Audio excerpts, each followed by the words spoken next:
சில நேரங்களில் சில தவறுகள் நோக்கமின்றி அரங்கேறி விடுகின்றன. கலாட்டா விருது விழாவில் ராபிட் ஃபயர் போல கேட்கப்பட்ட 20 கேள்விகளுக்கும் சற்றும் யோசிக்காமல் டான் டான் என பதில் சொல்லிக் கொண்டிருக்கையில் த்ரிஷா அவர்களின் போட்டோ திரையில் வந்ததும் என்ன சொல்வது என யோசிக்கையில் குந்தவை குந்தவை என குரல் எழுப்பினர்.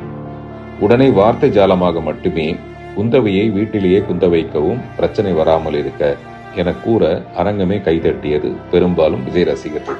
இறங்கி வந்ததும் நண்பர் ரங்கராஜ் பாண்டே அவர்கள் குந்தவையை தவிர்த்திருக்கலாம் என்றார். உடனே கலாட்டா அருணா அவர்களிடம் அதை வெளியிட வேண்டாம் என கேட்டுக்கொண்டேன். ஆனால் யாரோ எடுத்த வீடியோ மூலம் அது வெளியாகி சிலருக்கு வருத்தத்தை ஏற்படுத்தி இருக்கிறது என்பதை உணர்ந்து அதற்காக நானும் என் வருத்தத்தை மனப்பூர்வமாக தெரிவித்துக் கொள்கிறேன்.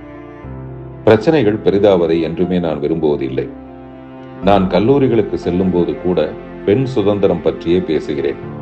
ஆண் பெண் பாகுபாடு ஏதுமின்றி அனைவரும் தேவையற்ற கட்டுப்பாடுகளை விவாகரத்து செய்துவிட்டு சுதந்திரத்தை கைப்பிடித்து சந்தோஷமாக வாழ வேண்டும் என்று நினைப்பவன் நான். எனவே பெண்ணே இப்பிரபஞ்சத்தின் ஆகப்பெரும் ஆக்க சக்தி.